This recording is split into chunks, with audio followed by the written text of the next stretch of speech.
Gente, semana retrasada, então, quando a gente estava falando sobre o sociologia dentro da perspectiva do Durkheim, lembra? A gente está falando, né, do Durkheim, que é o pai da sociologia.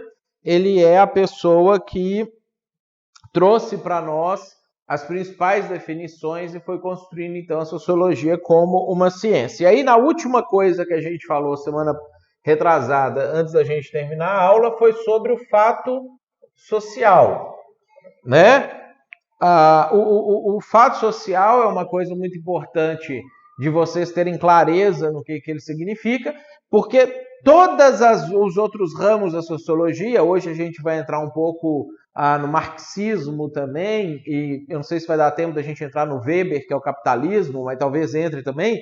Nós vamos ver que todos os ramos sociológicos, eles lidam com o fato social. E aí o que acontece?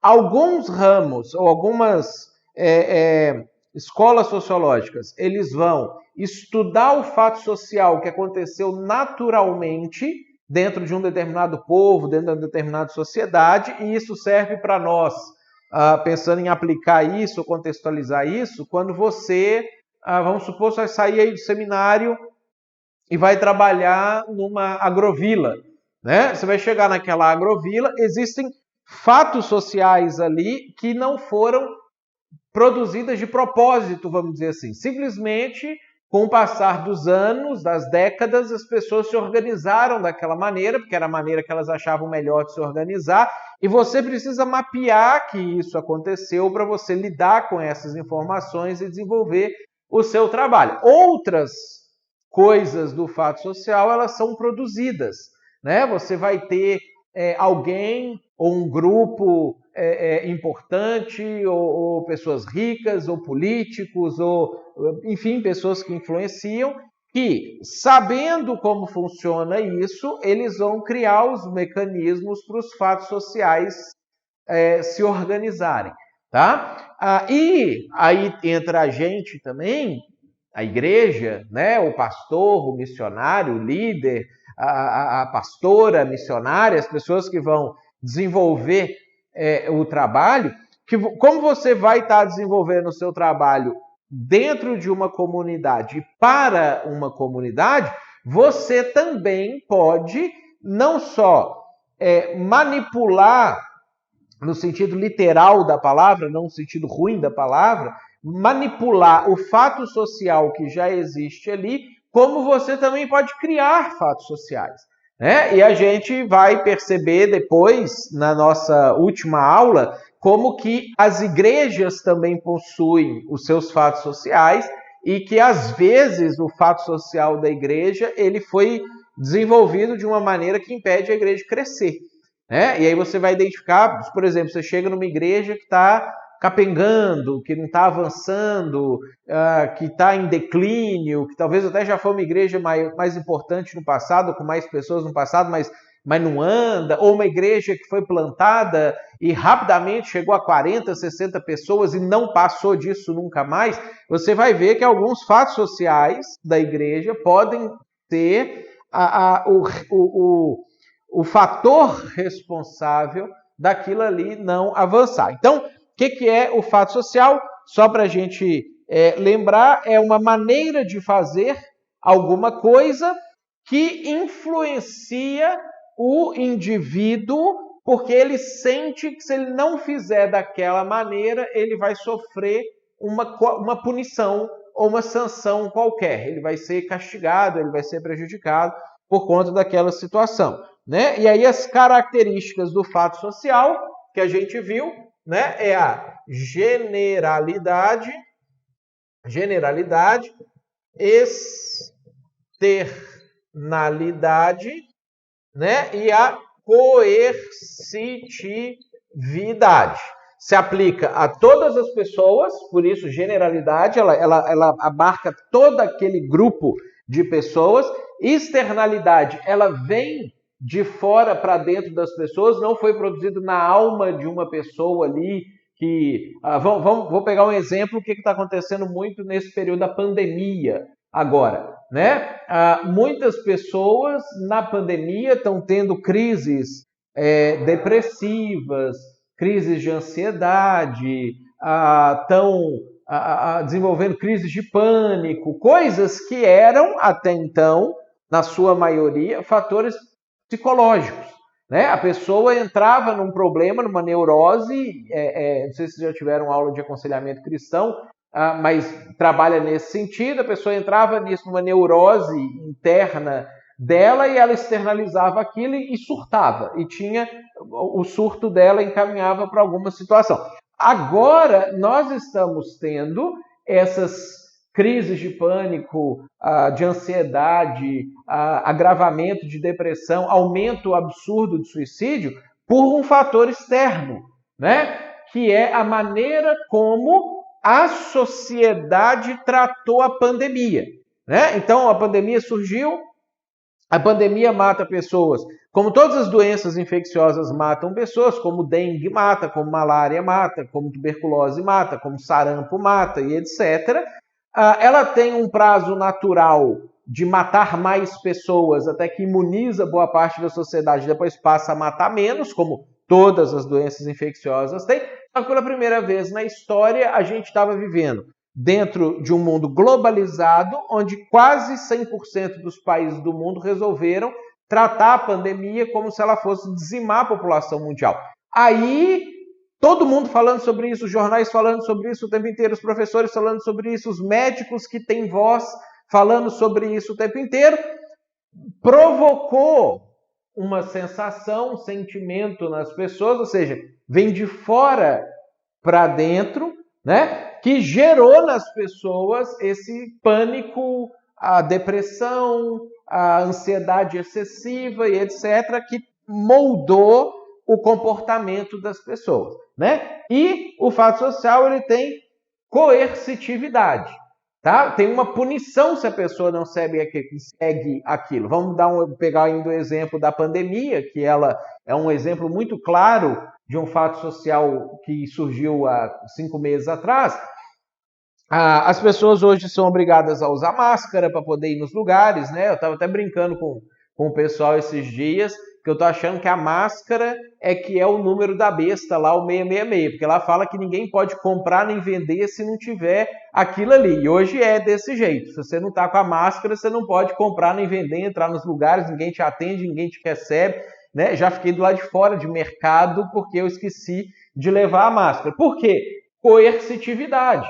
Você tem uma punição se você não segue aquilo. As pessoas olham feio para você na rua se você está andando sem máscara. A televisão fala que você não está tendo empatia e não está querendo colaborar com o próximo. A sua avó pergunta se você não está querendo matar ela de ter ido lá visitar ela sem máscara, não sei o que. Ou seja, existe um peso que faz com que então as pessoas acabem se comportando daquela maneira, mesmo que, vamos pegar o exemplo da máscara, na maioria das cidades no Brasil não tem multa se você não usar máscara. São poucas cidades que multam a pessoa que fica sem máscara. Então, mas mesmo nas cidades que não tem multa, as pessoas usam. Afinal, você não quer ser o diferentão que vai afrontar a sociedade. De vez em quando, um ou outro diferentão aparece. Tem gente que gosta, fica só esperando ver o fato social se estabelecer para ele ser o diferente. Ele vai ser contra aquilo que todo mundo disser que tem que ser. Né? Às vezes na igreja acontece isso também. Você faz a reunião de liderança ali, e aí você faz uma proposta, tem sempre aquela pessoa que ela não tem uma ideia dela própria. Ela fica esperando você dar a ideia e as pessoas começarem a concordar com aquela ideia para ela falar que ela pensa diferente. Só que essas pessoas, elas são exceção. Né? A regra nossa é que a gente acaba se adequando e acaba se adaptando a isso aí. A partir disso aqui, existe um fenômeno, e aí agora a gente já está então entrando em matéria nova, né? Que foi uma recapitulação do final da aula passada. Tem um fenômeno, até estava estudando sobre isso mês retrasado, ou mês passado, que ele chama espiral do silêncio. O que é espiral do silêncio. Mesmo você está dentro de uma circunstância onde a maioria das pessoas acredita do jeito A, tá? Independente do que seja, a maioria das pessoas que estão ali acreditam do jeito A, tá? Mas aí surge, dentro daquele grupo, uma minoria de pessoas ali, uns 5% daquelas pessoas, mas que tem muita voz, que tem muita repercussão, que as pessoas costumam ouvir aquelas pessoas, ou que de alguma maneira as pessoas acreditam que aquelas pessoas são especialistas em alguma coisa, tá? Que elas acreditam no jeito B e elas falam como que elas pensam, tá? Então elas escrevem um artigo sobre isso, colocam isso aqui na televisão, reúnem nas rodas de conversa e são sempre as primeiras pessoas a falar e elas falam isso aqui. Aí tem um fenômeno, por conta da maneira como o fato social se estabelece e os receios que a gente tem de se comportar diferente da sociedade, que faz com que os 95% do lado de cá fiquem em silêncio. Eles não expõem a opinião deles, porque cada um do lado de cá acredita que a maioria está pensando assim, porque ele só escuta isso aqui. Então, o que acontece? O sujeito, mesmo que ele é parte da maioria, e ele está aqui, ele tem medo de verbalizar a opinião dele, acreditando que todo o resto do grupo pensa de outro jeito. Só que como todo o resto do grupo também acredita nisso, está pensando nisso, está achando que as coisas são desse jeito, a maneira de enxergar o mundo desses 5% prevalece. Tá? Então, e aí isso aqui se estabelece mais ainda, você tem mais pessoas praticando isso aqui, mesmo que não concordem com isso aqui, aí essas pessoas acreditam mais ainda que a maioria pensa B e ficam mais caladas ainda. E aí isso vai gerando um silenciamento da maioria e uma subordinação da maioria àquele tipo de pensamento que não era da maioria, tá? Então isso a gente vai ver, talvez no final dessa aula de hoje ou na nossa próxima aula, como que o marxismo se aproveita bastante disso aqui, é a ala ideológica da sociologia que mais entendeu o funcionamento disso aqui, se aproveita disso aqui, e a gente tem os exemplos disso, como a gente vê, por exemplo, assim, a eleição do presidente Donald Trump em 2016. Né? Ninguém achava que ele seria eleito, porque, por mais que boa parte dos americanos queriam que ele fosse o presidente, eles falavam que ele era racista, machista, homofóbico, batia em mulher e não sei o que, não sei o que. Aí ninguém quer falar que concorda com uma pessoa assim. Então, as pessoas estavam no grupo, estavam na faculdade, estavam no trabalho, ninguém falava que queria votar nele, ou que ia votar nele, ou alguma coisa nesse sentido. Mas como o voto é secreto, eles foram lá e elegeram ele. Né? O Bolsonaro, aconteceu isso no Brasil também, muita gente não dizia publicamente que concordava com ele, com as ideias dele, com as coisas que ele pensava, porque disseram que quem concordasse com ele era um monstro, era uma pessoa que não pensava no próximo, era racista, era nazista, era fascista, era não sei o quê. E ninguém quer ser nazista e ninguém quer ser fascista, então muita gente ficou calada, né? Mas no dia de votar na eleição, foi lá e marcou o número dele. Então, esse tipo de coisa da espiral de silêncio, ela deriva do fato social e ela passa a acontecer em vários ambientes. Vou dar um exemplo para vocês, está acontecendo agora, né? Imediatamente antes de eu estar aqui com vocês, a gente estava tendo uma reunião de liderança aqui na igreja e estavam os principais líderes dos departamentos da igreja aqui participando, e aí eu perguntei para eles o que eles achavam a respeito de uma questão da liturgia nossa do culto que envolvia o grupo de louvor da igreja. Né? E aí o que aconteceu? Imediatamente as duas pessoas do grupo de louvor deram opinião, falaram o que elas pensam sobre aquele assunto. Né? E o resto das pessoas ficou em silêncio. A maioria não pensava daquele jeito, mas como o titular do ministério, vamos dizer assim, opinou daquela maneira, os outros começaram a pensar assim, vai que é só eu que penso diferente e vai parecer que eu estou discordando do grupo ou alguma coisa nesse sentido. Só que como eu sabia, eu estava conduzindo a reunião, eu sabia como que as pessoas mais ou menos pensam sobre aquilo, porque já tinham me reclamado em outros momentos, eu falei, mas o que você pensa? O que você pensa? Abri para todo mundo falar. Aí o que eu fiz? Eu quebrei a espiral do silêncio. Né? E aí, nesse momento, você vê que tem mais pessoas que pensam de uma outra forma.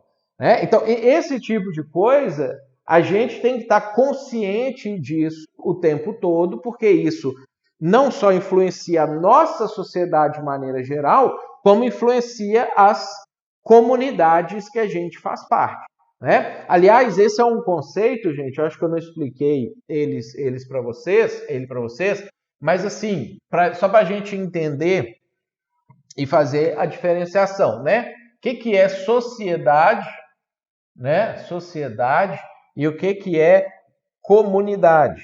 Então, sociologicamente, a gente diferencia essas duas palavras com a seguinte maneira: a comunidade, ela seria um grupo de pessoas que a gente mais ou menos tem acesso a eles. Por exemplo, o SEB é uma comunidade, né? Então vocês estão aí no seminário e vocês conhecem todo mundo, o que você faz influencia diretamente na vida do outro. Se você faz uma coisa errada, mais gente imediatamente é afetada. Se você faz uma coisa boa, mais gente imediatamente é beneficiado. Você tem, às vezes, a igreja que você faz parte, que é uma comunidade. Aí você, antes de morar aí no SEB, ou depois que você sair daí, você vai morar, sei lá, num prédio, num condomínio, aí aquilo ali é uma comunidade. Você vai começar a trabalhar em alguma profissão, você tem uma mini comunidade ali dentro daquela profissão. A comunidade são essas pequenas esferas aonde a gente vai participando. Você vai ter filho e vai colocar seu filho numa escola e você vai precisar ajudar os professores, junto com os outros pais, a nortear a maneira como a educação tem que acontecer naquela escola. Aquilo ali é uma comunidade. Então, a comunidade são essas pequenas esferas que a gente vai fazendo parte e que a gente influenciar diretamente. A sociedade é o todo. Tá? Então, por exemplo, a sociedade nossa é no macro Brasil, né? Ou mais no macro ainda, a sociedade ocidental. Então tem coisa que acontece lá na Europa, lá nos Estados Unidos, no macro da maneira de pensar, que influencia a sua comunidade. Por quê? Porque a sua comunidade ela está ligada com o que está acontecendo em comunidades distantes. Tá? No menos macro ainda, a gente tem a sociedade ao Brasil, né? Pessoas que falam português, que moram debaixo dentro desse território, debaixo da mesmo conjunto de lei, da Constituição e não sei o quê. Então você tem a sua sociedade menor. A Petrolina pode ser uma sociedade, tá? Porque você não conhece todas as pessoas de Petrolina, as coisas que as pessoas fazem em outros lugares não te afetam diretamente e tudo, mas a maneira de pensar da sociedade afeta ou afetam as comunidades. Então, você, a não ser que você vire um político ou vire uma líder de um partido muito grande, ou vire um pastor de uma mega igreja no Brasil, a não ser que isso aconteça, a maioria de nós nunca vai influenciar a sociedade diretamente. Tá? O que você faz? Você influencia uma ou mais comunidades. Então você precisa pensar esse tipo de coisa. Quais são as comunidades que eu participo tá? Dessas comunidades, quais eu influencio? Então você vai ver que algumas você influencia, outras não, algumas você tem voz e outras não. E aí, dessas que você influencia, aí você vai começar a trabalhar. Quais são as influências da sociedade que você não quer que faça parte da sua comunidade e quais das coisas da sociedade que você vai aceitar dentro da sua comunidade, tá? Então você precisa pensar nisso, porque o fato social, quando ele vem para a sociedade ou a partir da sociedade, ele te afeta ou afeta todas as suas comunidades. Mas você pode frear muitas vezes esse tipo de coisa. Tá? Vou dar um exemplo dentro desse fato social Covid-19 que a gente está dentro dele, de coisas que a gente está vivendo aqui. Aqui no Rio Grande do Sul, a gente tem um sistema de bandeiras, eu não sei se aí no Pernambuco está assim também, a gente tem um sistema de bandeiras que o governador dividiu o estado em várias micro-regiões, e aí se está na bandeira preta é lockdown total, se está na bandeira vermelha pode funcionar 30%, na bandeira laranja 50% e assim vai. Só que cada cidade, cada município também pode ter a sua própria bandeira particular, né? E o prefeito aqui da nossa cidade é doido, ele não segue as orientações do Estado, ele é muito mais restritivo, muito mais rígido. Então, o presidente do Brasil queria que a igreja ficasse aberta 100%. O governo do Estado diz que nós podemos funcionar com 30% da nossa capacidade. E o prefeito local, às vezes ele fecha tudo, às vezes ele fala que é 10% só que pode funcionar, ele emite um decreto na segunda, muda o decreto na quarta, muda de novo na sexta e causa uma desorganização total. Ou seja, eu tenho um fato social municipal que fica mudando, que gera generalidade, externalidade, coercitividade. Se a gente não cumprir aqui na igreja, a gente pode ser multado, pode caçar alvará e etc., esse troço todo, né? Mas, como eu, pastor da igreja, tenho influência sobre as pessoas da igreja, eu posso orientá-las a como nós vamos receber cada uma dessas coisas. Vamos entrar com uma ação judicial contra o prefeito para impedir isso? Vamos abraçar a maneira do Estado de fazer e rejeitar a maneira do município de fazer, e se ele nos multar, a gente recorre judicialmente, etc. Aí, quando eu falo para a minha comunidade como que nós vamos nos comportar, tá? Eu estou fazendo o quê? Eu estou bloqueando a influência do fato social da sociedade de interferir na comunidade. Aí são, por exemplo, a gente resolveu já abrir aqui a igreja para mais pessoas. São todas as pessoas da comunidade que vêm e assistem o culto presencial? Não. Muita gente ainda está influenciado, muita gente não, mas sei lá, 10% da nossa igreja mais ou menos, está influenciado pelo medo do fato social, Covid, da doença, do fique em casa, daquele troço todo. 90% das pessoas da comunidade vão seguir as regras da comunidade ao invés das regras da sociedade.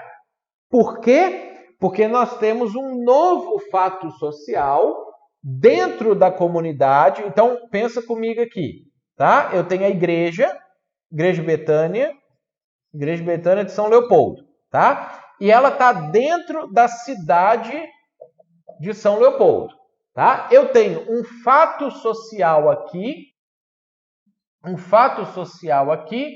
que cria na coercitividade aquela ideia. Você não está ajudando as pessoas. Você está propagando corona para todo mundo. Nós vamos te multar se você fizer isso. E nós temos na igreja local um outro fato social, que é o reino de Deus não vai parar. Nós vamos continuar pregando, nós vamos continuar avançando, nós vamos continuar cuidando das pessoas, nós vamos adotar algumas medidas e outras não. E se você quer fazer parte do grupo daqueles que enfrentou o coronavírus com coragem, você vai fazer desse jeito aqui. Aí o que acontece nessa coisa aqui? A nossa coercitividade ela é puramente social.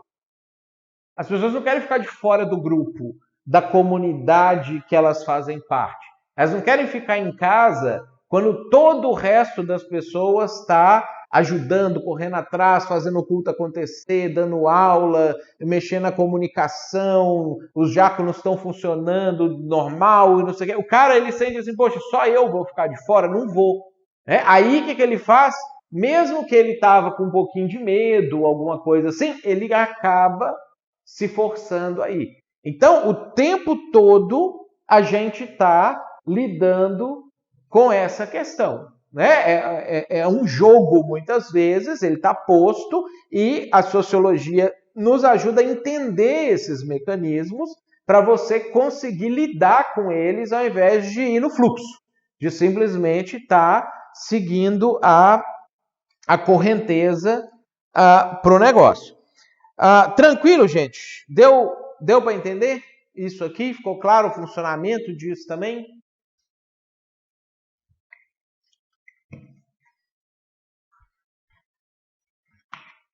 Vou apagar aqui enquanto vocês pensam se tem alguma pergunta.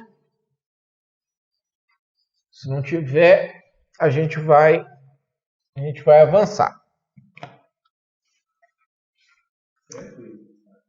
Beleza. Bom, seguindo em Durkheim ainda, tá? A gente ainda está falando do Durkheim. O Durkheim, ele diz que existem 3 instituições que compõem a sociologia, tá? Que vai ser a moralidade, o direito e a religião. Então, todas as coisas que a sociedade constrói ou se constitui em torno, tá? Elas vão se constituir a partir disso aqui. O que acontece? O Durkheim, ele não era cristão, ele era ateu, ele não acreditava em Deus. Então, a perspectiva dele do cristianismo é que o cristianismo também é igual a todas as outras religiões. Mas olha só comigo essa questão. O que ele dizia? Que essas instituições, moralidade, direito e religião, elas eram fruto da história. Tá? Então, isso aqui não estava pré-estabelecido. Na nossa terceira aula, eu acho, ou na quarta, a gente vai estudar um pouco sobre existencialismo para a gente entender como isso funciona, porque é aquela famosa pergunta, né? Existiu um propósito, tá? E aí você existiu, ou você existiu e aí você criou um propósito para você. Sim. Sim. A Andressa está fazendo uma pergunta no chat. Ela disse assim, ó, o senhor diz que decisões tomadas na comunidade podem barrar, de certa forma, aquilo que vem da sociedade. Isso pode se exemplificar na comunidade religiosa, por exemplo, diante de alguma lei criada que vai contra os princípios bíblicos? Pode. Eu até esses dias escrevi um comentário ali no meu Instagram falando sobre aquela situação Teve um julgamento no Tribunal de Justiça, se não me engano foi de São Paulo, que mandou recolher os livros de uma educadora, que é uma educadora cristã, que tinha escrito no livro dela que os pais devem disciplinar fisicamente os seus filhos, como parte da educação. Né? E aí a gente, quem é cristão e segue a Bíblia ali literalmente em tudo, vai saber que a Bíblia nos orienta a disciplinar fisicamente os filhos, que a vara é das ferramentas, um dos recursos de disciplina que a Bíblia nos apresenta como eficientes para você educar um ser humano.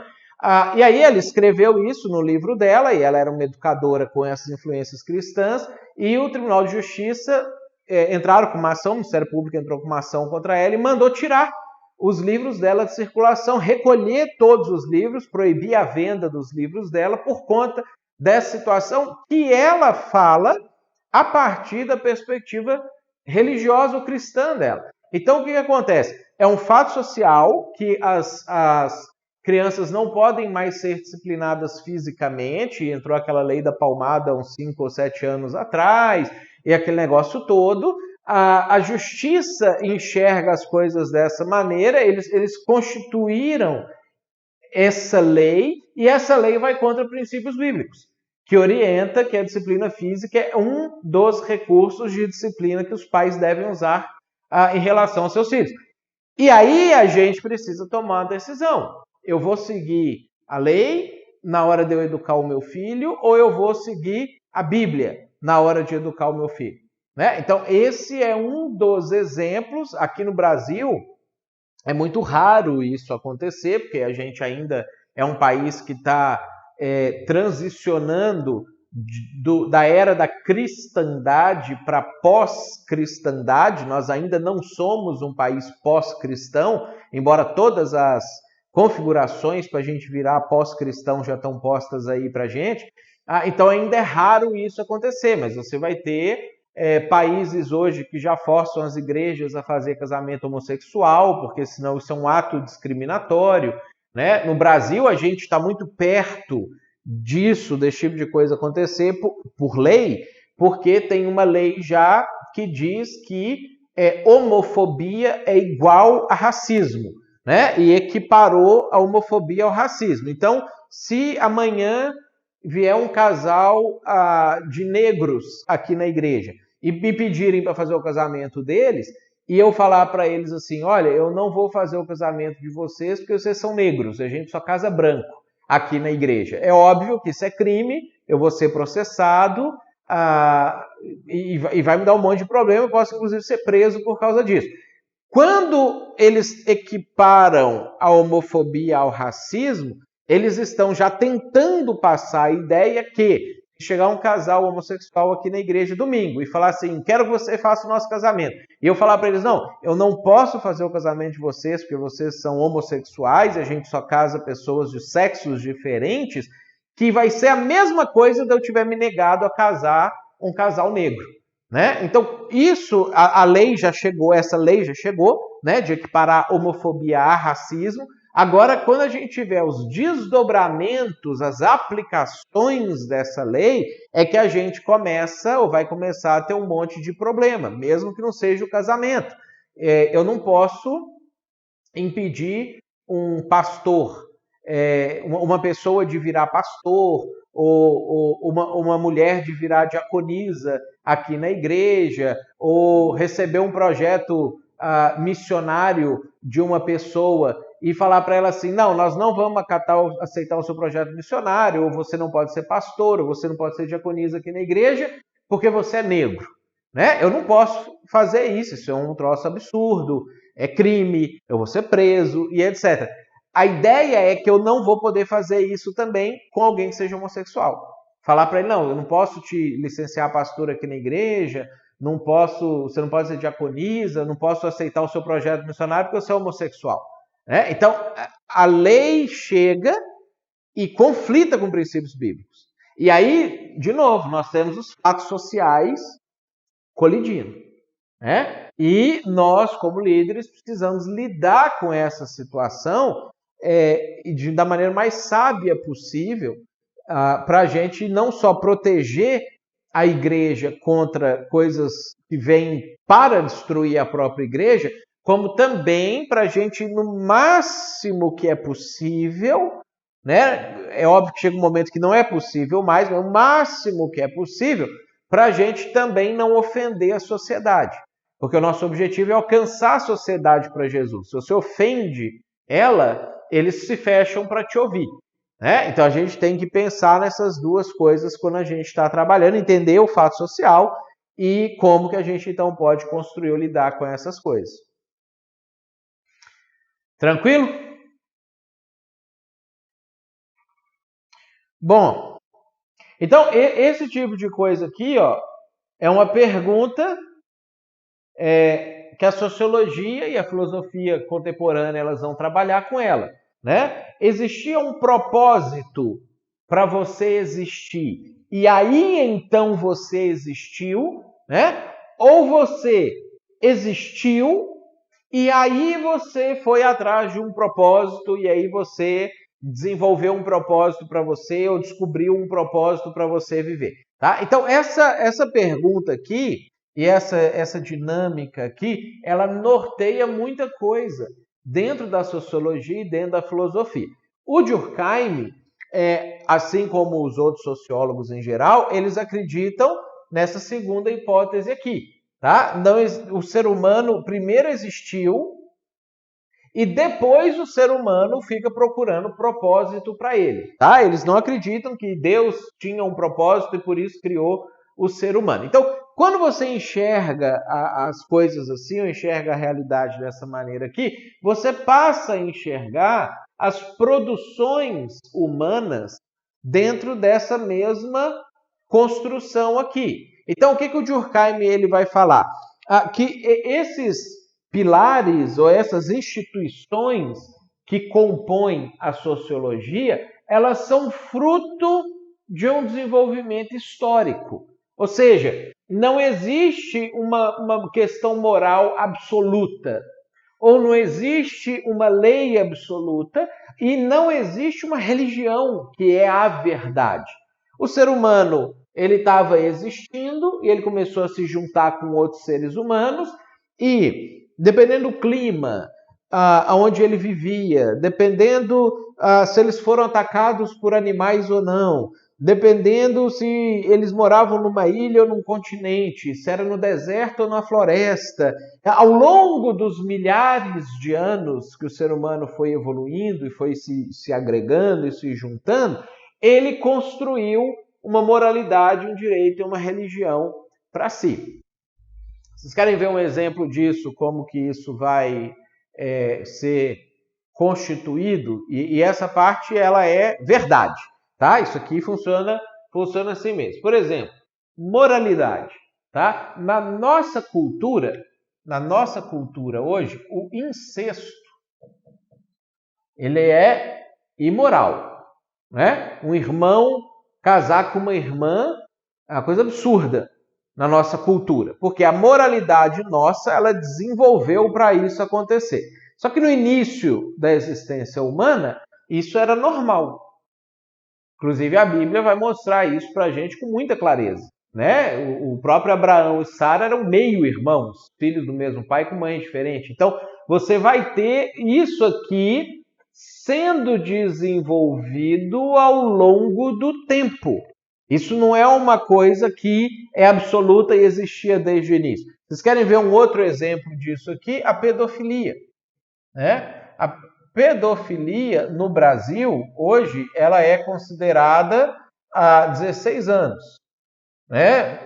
Abaixo de 16 anos, isso é um absurdo. Mas você vai na Índia, eles casam com meninas de 11, 12 anos de idade. E para eles lá isso é tranquilo. Por quê? Porque a sociedade deles evoluiu de um jeito que a sexualidade ela é vista como aceitável para mais cedo do que isso. O Gandhi tinha 13 anos de idade quando ele casou com a mulher dele que tinha 12 anos de idade.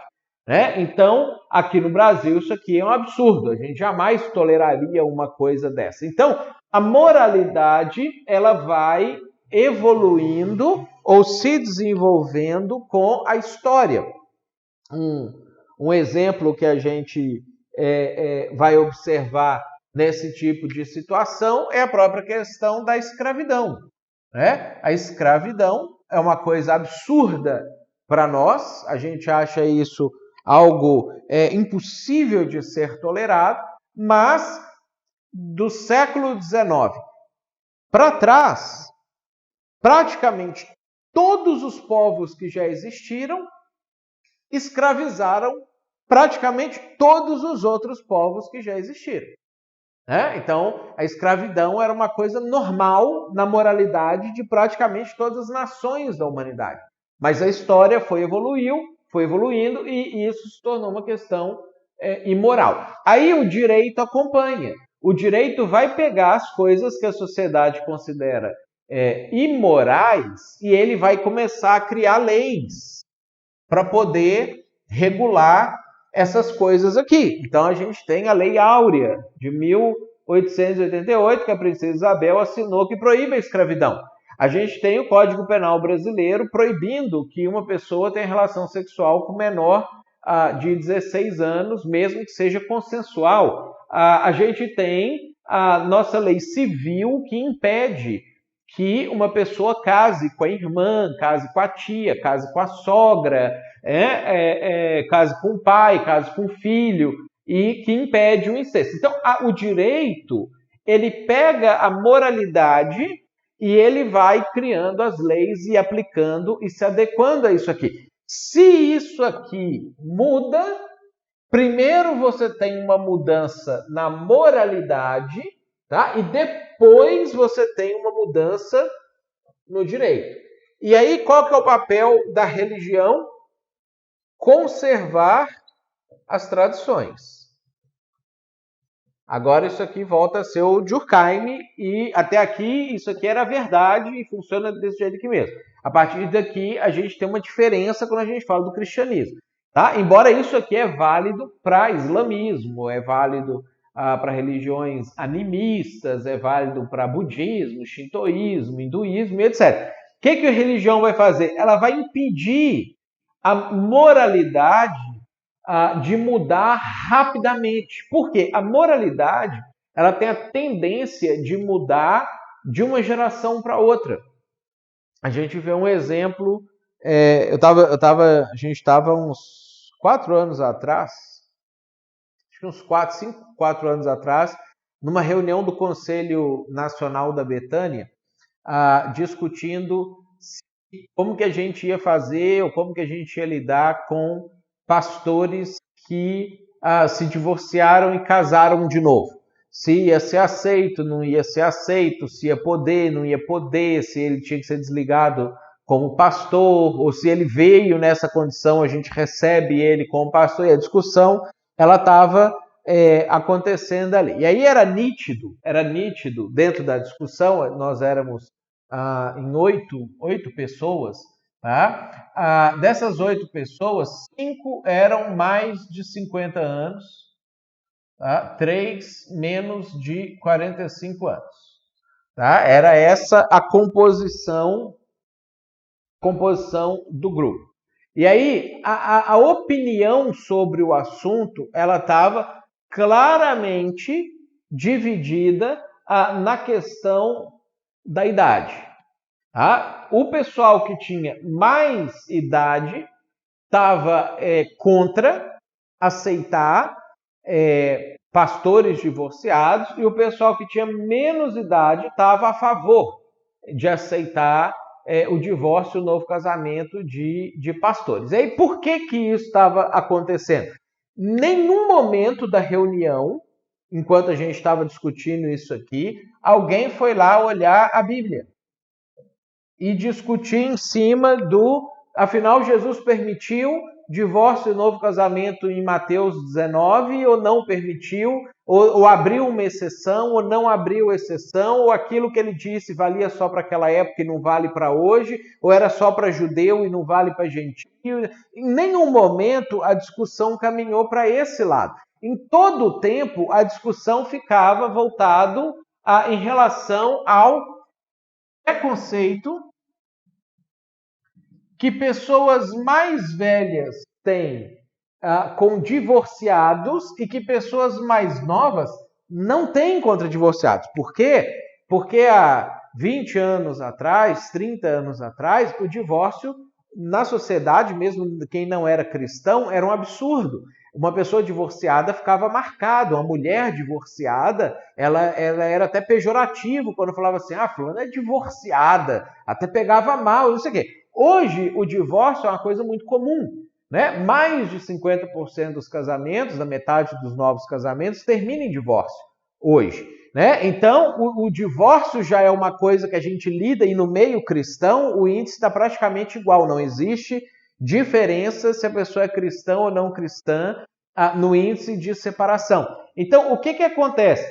As pessoas mais novas cresceram com pais separados, muitas vezes, lidaram com isso mais de perto, já não achavam absurdo. A mãe separou e casou com outro, o pai separou e casou com outro. Então, na cabeça do mais novo, isso não é um troço absurdo. O cara mais velho, o pai e a mãe nunca separou, nem existia divórcio antes de 1974 na lei do Brasil. Muitas vezes ele tem um casamento horrível e de fato eles não vivem junto mais, não tem relacionamento sexual mais, às vezes nem dormem na mesma cama mais, mas eles vão aguentando até o fim aquele casamento, eles vão ficar juntos ali, não sei o quê. Então a decisão, ela passa a ser dessa maneira. O que acontece?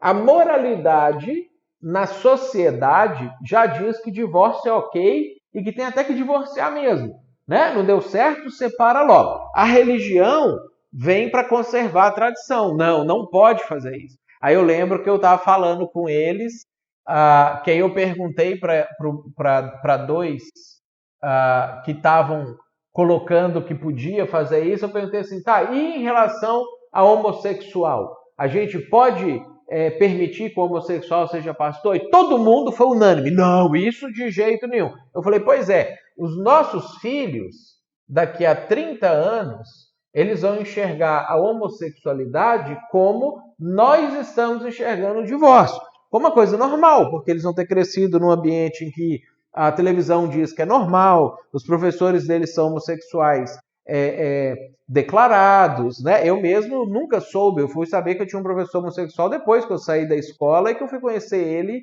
particularmente em outra situação. Na escola ele nunca teria coragem de falar que era homossexual. Colegas de sala meus nunca falaram e eu fui descobrir isso depois. E hoje é até um orgulho para a pessoa que se assumiu, que falou, não sei o quê. Aí os nossos descendentes vão estar discutindo se pode ou não pode, e ao invés de ir lá perguntar o que a Bíblia diz sobre o assunto, vão estar discutindo com base no preconceito. Hoje, o preconceito é homossexual não pode. Mas daqui a pouquinho, né, eu acho que talvez até alguns de vocês aí que estão estudando já devem ter um pensamento nesse sentido, né? Já pensa assim, não pode porque a Bíblia não diz, mas eu não tenho nada contra eles e não sei o quê. Antigamente o pessoal detestava o homossexual. Então, essas coisas vão fazendo com que a moralidade avance, o direito acompanha, a religião segura. Tá? Por conta disso, que nós vamos ver daqui a pouco, que o Marx atacava a religião. Porque ele entendia que a religião impedia a evolução social, ou que as pessoas conseguissem desenvolver a sociedade.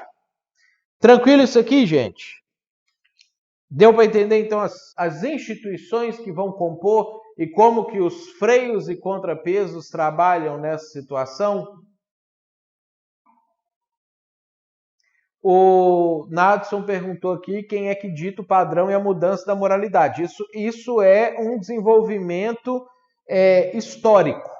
Tá? Não vai, para o Durkheim, isso vai ser diferente para o Marx, para o Durkheim, a moralidade ela vai ser desenvolvida pela própria história do povo. Tá? Então, e aí isso é interessante porque a própria religião ela vai mudar com o tempo os seus conceitos de o que é pecado e o que não é pecado. Tá? A gente consegue ver isso com clareza, por exemplo, em denominações mais antigas e mais tradicionais. A Assembleia de Deus, há um tempo atrás, assistir televisão era pecado, né? Ou a mulher não usar saia, colocar uma calça, isso era tido também como pecado. E aí era assim que a coisa era definida dentro da religião. Por quê? Porque a moralidade do início do século XX, do século XIX, dizia isso. Então, a igreja foi lá, pegou da moralidade, que é um desenvolvimento histórico, tá? Pegou da moralidade e definiu uma coisa como pecado. Aí, a história humana, a organização humana foi desenvolvendo novos conceitos morais e aboliu aquilo ali. Aí o que a igreja vem fazendo atrás? Ela vem abolindo aquilo ali também 20, 30 anos depois. Hoje você já tem várias igrejas, Assembleia de Deus, que a mulher pode usar calça, a maioria das igrejas grandes de capitais pode assistir televisão normal, aí você vai ter as igrejas do interior ou da periferia que vai dizer, não, isso aqui não é o pessoal de verdade, ou não é o crente de verdade, o crente raiz, e aquele negócio todo que vai ficar andando para trás. Então, a moralidade avança naturalmente com as novas organizações das pessoas. O Marx é que vai fazer uma proposta diferente, que vai dizer que nós podemos manipular a moralidade. Né? E aí a gente vai ver, inclusive, como que isso se aplica na nossa realidade hoje. Tranquilo?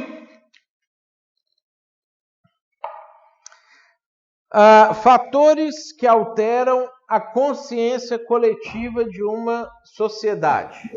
Mateus. Obrigado. Sim. A nossa internet travou aqui. Tem como o senhor repetir a questão da resposta do Nadson? Tem sim. Vocês estão me ouvindo bem agora? Obrigado. Sim. Tá. Para o Durkheim, a moralidade ela é fruto do desenvolvimento histórico natural. Então, ele não acredita que existiam outras forças que faziam a moralidade modificar. Ele entendia que, à medida que a história ia passando, guerras iam acontecendo, crises surgiam e etc., a moralidade ela mudava também. Tá? Diferente do Marx, que achava que existiam agentes que podiam ou agir ou podiam agir na mudança da moralidade. Um exemplo disso que a gente tem na sociedade ocidental é a mulher indo para o mercado de trabalho. Né? A mulher trabalhar, antigamente, era uma coisa praticamente inaceitável. Né? Não se concordava com isso, entendia-se que isso não devia, a mulher tinha que ficar em casa cuidando dos filhos. Aí, quando teve a Revolução Industrial, algumas mulheres foram para as fábricas, mas normalmente eram pessoas de extrema pobreza, mulheres muito pobres, de famílias muito pobres, que iam lá e eram até exploradas lá. Mas ainda assim elas eram mal vistas pela sociedade por estarem abandonando o lar e indo trabalhar fora. Quando teve a Primeira e logo em seguida a Segunda Guerra Mundial e que muitos homens morreram na Europa e o continente estava destruído, ele precisava ser reconstruído e não tinha mão de obra masculina suficiente para poder reconstruir o continente, as mulheres então entraram no mercado de trabalho com posições um pouco melhores e o discurso, a moralidade relacionada a isso também foi modificando pela necessidade. Então, a mulher que era mal vista se ia para o mercado de trabalho passou devagar a ser considerada uma heroína, um modelo a ser seguido, uma pessoa que a gente tinha que ser desse jeito, ou esse é o exemplo de mulher. E aí, hoje em dia, a gente tem a mulher que vai para o mercado de trabalho como sendo praticamente imoral uma mulher que queira ser do lar. Né? A coisa inverteu. Vocês vão lembrar, uns 2 anos atrás, quando Michel Temer assumiu a presidência da República, que a mulher dele, a Marcela, fez uma reportagem, não lembro para qual revista ou para qual jornal, e aí eles colocaram o título, porque ela disse que ela era uma mulher do lar e que cuidava de casa e do filho deles lá, o Michelzinho, e não sei o quê. Aí eles fizeram aquela reportagem, né, bela, recatada e do lar. E aí esse título, ele era pejorativo. Mas o que acontece? Há 150 anos atrás, isso era um modelo de moralidade feminino. Só que com a história avançando, os fatores que destruíram a Europa, a necessidade da mulher ir para o mercado de trabalho, e a moralidade foi mudando. E hoje, uma mulher que é bela, recatada e do lar é vista como imbecil, como idiota, como alguém que ainda está subjugado a um padrão. Por quê? Porque a história avançou com os fatores naturais do desenvolvimento da história, fez uma mudança no padrão de moralidade. Tá? Então, para Durkheim, são processos naturais que vão influenciando se a gente considera uma coisa moral ou imoral, dependendo da maneira como a gente está vivendo. Tranquilo? Bom, o Durkheim também, ele vai trazer para nós os elementos, os fatores que alteram a consciência coletiva de uma sociedade. Tá? Agora, ele vai falar de sociedade, do macro. E aí, esses fatores, a gente tem que prestar atenção neles, porque alguns deles a gente não tem nada que a gente pode fazer para mudar, então você simplesmente percebe esse tipo de coisa e age de acordo com as suas percepções, e aí você previne coisas, orienta as pessoas, e alguns desses fatores a gente tem como mudar. O primeiro que ele fala é a demografia. Por exemplo, o mundo ele era tido como um ambiente rural até metade do século XX, quando ele passou a ser um lugar que privilegia a urbanização. Então a gente teve no próprio Brasil, entre a década de 70 e a década de 80, a mudança demográfica, as pessoas começaram a ir mais para a cidade, saíram dos campos.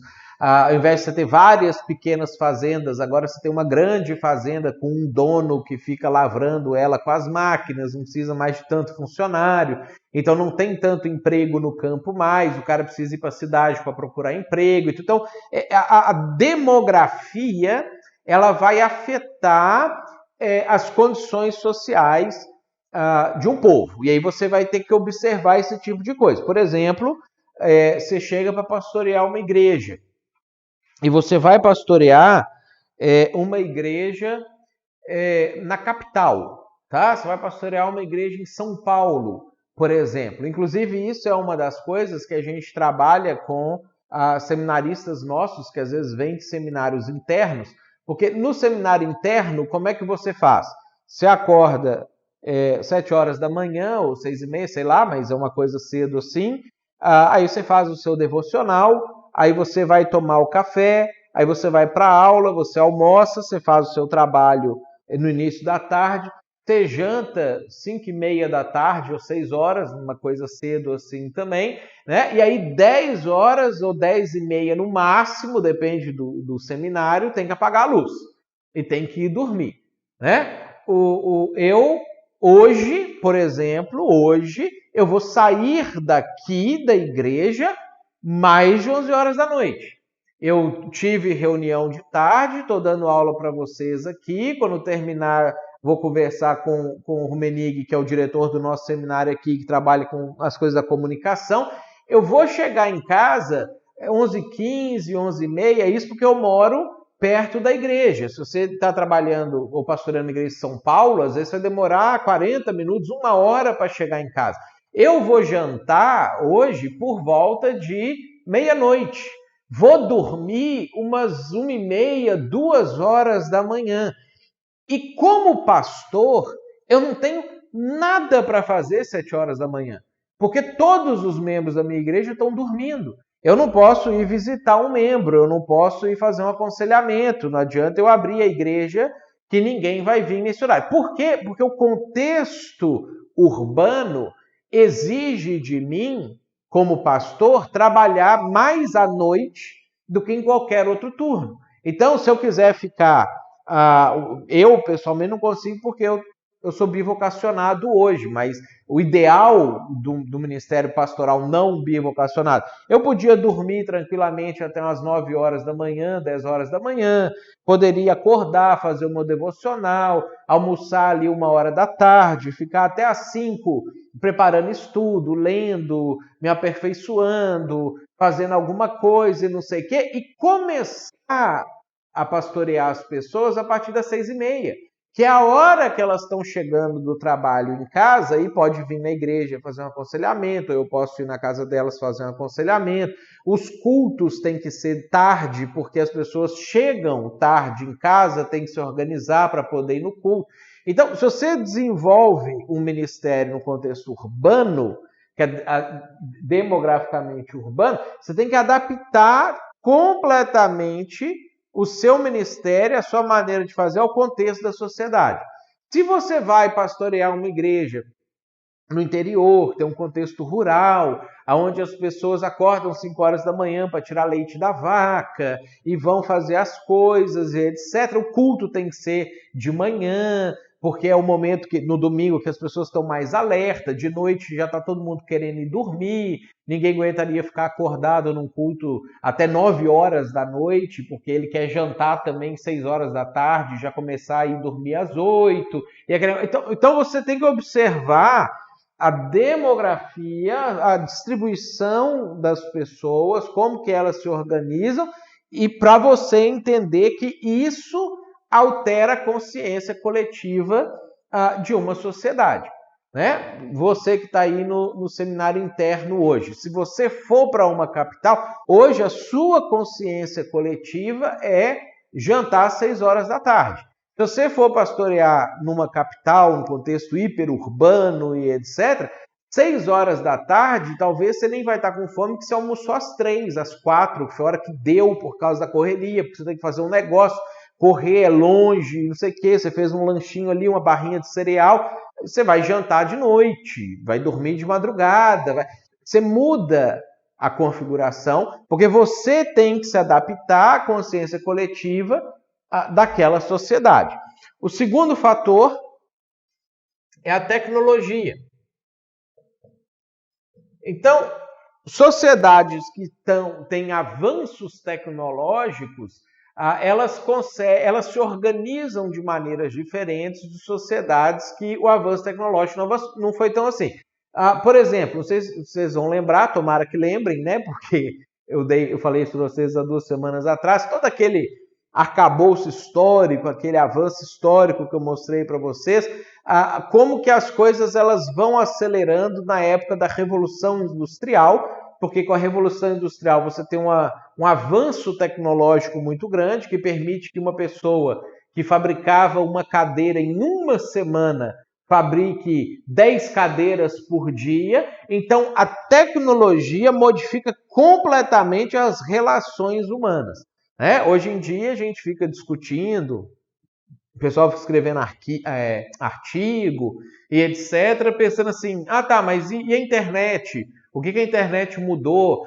O filho pode ficar tantas horas no celular ou não pode? Aí tem gente que fala, não pode, que ele tem que aprender a brincar na rua. Né? Aí os mais novos já falam assim, não, tem que ficar lá porque o cara que fica no celular, ele aprende a ler mais rápido, desenvolve habilidades mais rápido e não sei o quê. Então, a tecnologia, ela muda a consciência coletiva de uma sociedade. E aí você vai ver isso. Os mais velhos resistem às mudanças tecnológicas, que para os mais novos é óbvio que isso sempre existiu. E isso gera um conflito geracional, mas é um conflito que é óbvio que a geração mais nova vai vencer, e aí também você, como um agente sociológico, precisa entender essas coisas, né? Vamos pensar no próprio desenvolvimento litúrgico da igreja.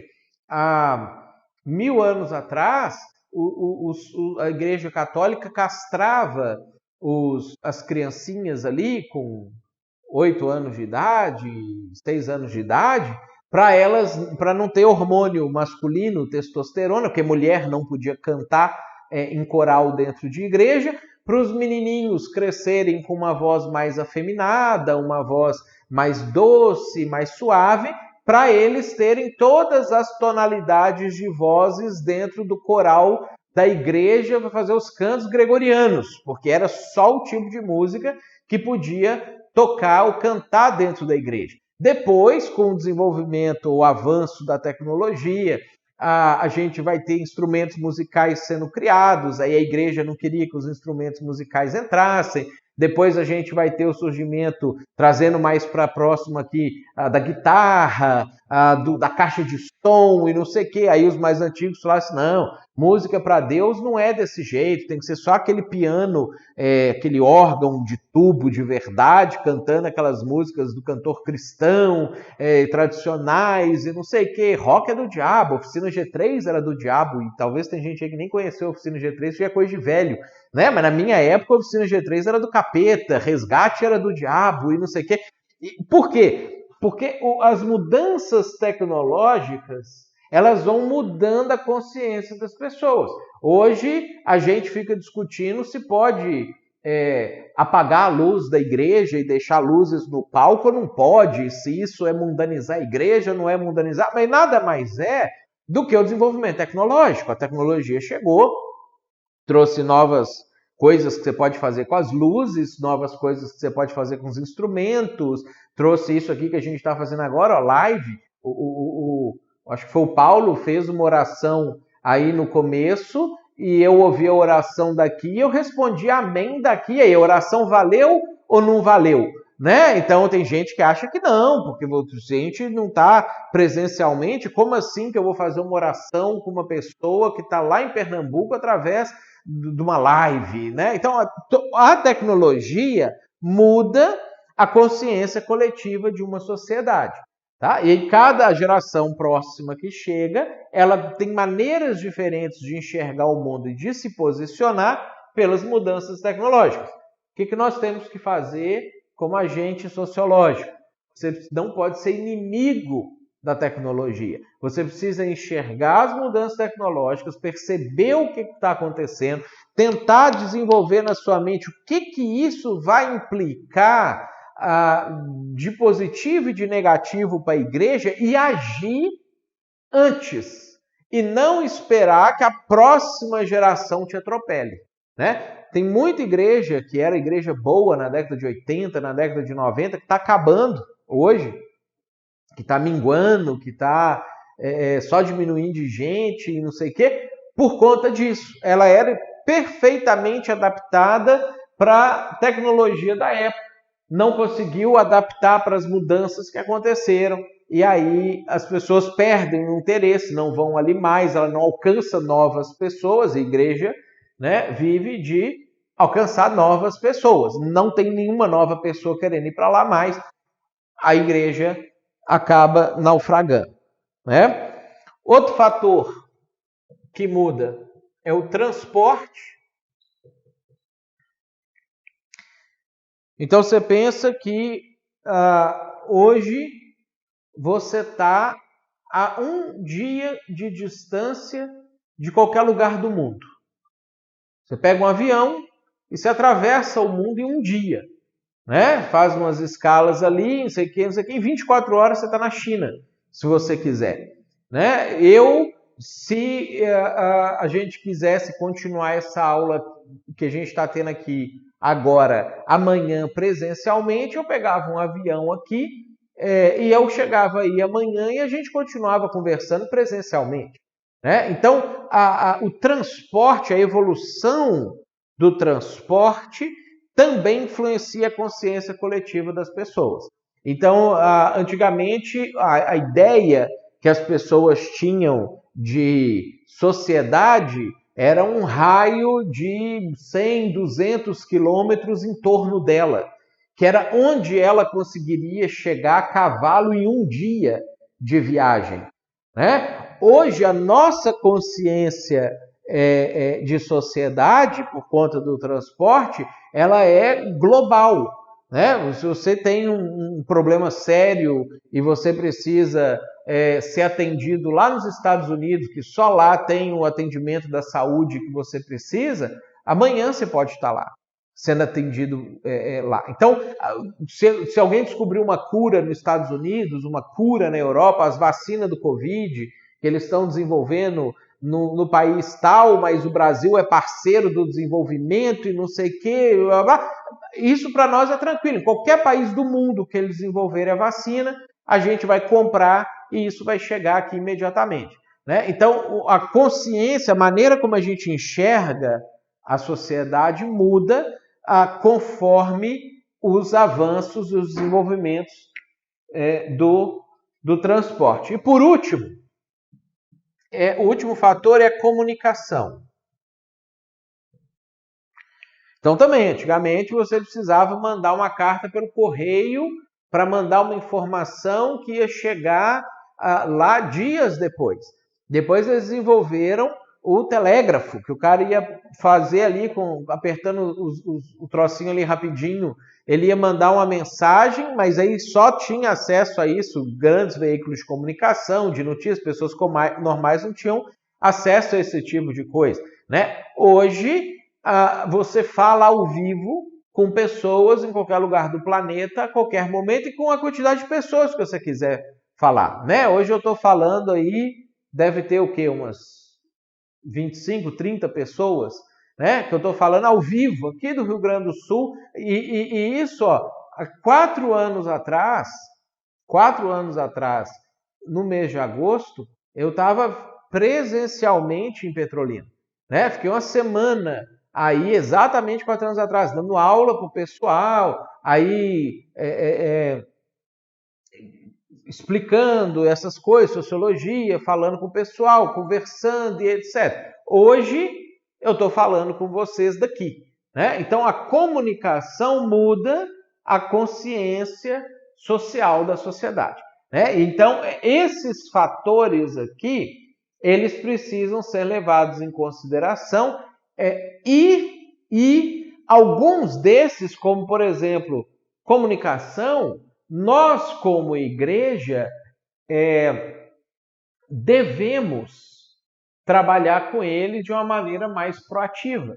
Tá? Por exemplo, a maneira de você pregar o evangelho há 30, 40 anos atrás não é a mesma hoje. A maneira que as pessoas antigamente, tinha gente que se convertia, ou muita gente, hoje ainda deve ter alguém, mas muita gente que se convertia com folheto, né? Que as pessoas faziam um monte de folheto, imprimia, colocava um carimbinho ali, o endereço da igreja ali embaixo, deixava nas caixinhas de correio, distribuía nas praças e não sei o quê. Aí a pessoa parava, pegava aquele folheto, lia que Jesus amava ela, não sei o quê, sentia alguma coisa no coração, aí via aquele endereço, ia para a igreja e começava a sua caminhada cristã. Hoje é praticamente zero o número de pessoas que convertem com isso. Ainda pode ter um ou outro, mas isso não é a forma mais ou principal de você alcançar as pessoas. Né? A própria maneira verbal de comunicar as coisas relacionadas com Deus, com a igreja e etc., também precisam mudar. Se a gente tem o mundo estudando e desenvolvendo maneiras mais eficazes de comunicar as mensagens deles, que são muitas vezes porcaria, a gente precisa entender essas coisas e modificar a maneira da gente comunicar também. Né? A maneira como a gente prega os nossos sermões, a nossa homilética precisa mudar, a maneira como a gente dá aula precisa mudar. Então, muita coisa a gente precisa desenvolver porque a nossa sociedade mudou, porque a forma de comunicar mudou. Então, esses são os fatores que vão alterar a consciência coletiva de uma sociedade. Que horas que é o intervalo de vocês aí? Eu perdi aqui, eu esqueci.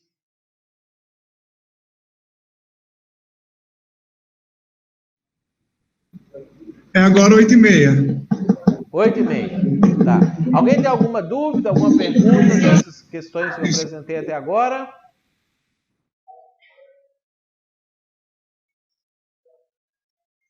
Porque se tiver tudo tranquilo, de repente a gente pode já pegar um intervalo agora, porque não vale a pena entrar um tópico novo, porque vai cortar bem na introdução do tópico novo. e a gente volta. Se alguém tiver uma pergunta aí de 3 minutos, eu posso responder para vocês. Ô, Matheus, a Ellen está perguntando aqui sobre essa parte do transporte que você falou, ela não entendeu muito bem. A consciência a coletiva da sociedade em relação ao transporte, ela ia e ainda vai, se você vai em comunidades ribeirinhas, se você vai em outros países onde tem indígenas ainda, nos países que não têm acesso a transporte, ela varia muito sobre o alcance. Essa é uma média da gente trabalhar de aonde você vai em um dia, tá? Então, por exemplo, se você mora numa comunidade ribeirinha no Pará, né? Em um dia você consegue andar, sei lá, 50 quilômetros com um barco ali no meio do igarapé, num negócio assim e tudo. Então, o raio de percepção do dia a dia é o entorno de, você tem onde você mora e 50 quilômetros daquele entorno, que é onde você chega ali, né? Se você vai olhar para um paulista, cara que mora lá na cidade de São Paulo, em um dia, tá? Ele consegue chegar em 12 mil quilômetros. Então, ele pode sair da onde ele está e em um dia ele pode chegar na China, no Japão, na Austrália. Então, a consciência de sociedade do paulista é muito diferente do que a consciência de sociedade de um ribeirinho no Pará por causa do transporte. Porque ele acessa outros lugares, porque ele tem meios de transporte mais eficazes que permitem com que ele se sinta um cara cosmopolita. Vou dar um exemplo interessante para vocês aqui, ó. Nós aqui em São Leopoldo é assim, ó. Você tem Porto Alegre aqui, aí você tem uma cidade que chama Canoas, você tem uma cidade menorzinha que chama Esteio, quase que uma vila que chama Sapucaia, aí você tem São Leopoldo, aí você tem Novo Hamburgo, aí você tem... Isso aqui tá tudo... Você não viaja de uma cidade para outra, são todas coladas como se fosse um bairro assim, tá? Aí você tem aqui Estância Velha, Ivoti, Campo Bom, tá? A nossa igreja fica aqui, em São Leopoldo. Só que nós não fazemos igreja para um bairro de São Leopoldo. Eu não fico pensando em alcançar o meu vizinho somente. Eu não fico pensando assim, como é que eu vou fazer para alcançar o bairro do Jardim América, que é onde eu vivo aqui. Hoje nós temos pessoas que vêm para a igreja de Novo Hamburgo, de Ivoti, de Estância Velha, de Sapucaia e de Canoas. Tinha um que vinha de Porto Alegre, mas ele mudou definitivamente para São Leopoldo. O raio de alcance da nossa igreja, de uma pessoa que se dispõe a sair da casa dela e vir assistir um culto aqui, é 50 quilômetros. Porque ele pega o carro e ele faz esse trajeto em 40 minutos, porque tem uma BR fácil de trafegar e etc. Então, nós fazemos igreja para um conjunto de 8 cidades. Porque 8 cidades podem nos visitar aqui em São Leopoldo, né? Se eu moro em São Paulo, eu tenho que fazer igreja para um distrito. Porque o cara não vai sair de um bairro longe de São Paulo para me visitar na minha igreja, por melhor que a minha igreja seja. Eu sou natural de Belo Horizonte. Lá funcionava mais ou menos assim também. Aí eu tenho que abrir uma igreja quase que em cada bairro ou em cada distrito da cidade. Aqui eu não preciso abrir uma igreja Betânia na cidade do lado. A gente até tentou uma vez, mas as pessoas vinham para cá. Porque aqui já era mais estruturado, as pessoas estavam mais à vontade. Então, o transporte influencia a consciência das pessoas. Tem gente que acha que sair daqui e ir a Porto Alegre é uma viagem. Tem gente que acha que Porto Alegre é um bairro. daqui de onde é que a gente está. Né? Então, você vai trabalhar. O acesso ao transporte influencia a maneira como a pessoa vê as coisas, consequentemente, a maneira como se organiza o seu trabalho também, dependendo de onde é que você vai trabalhar. Isso? Fazer o intervalo, então?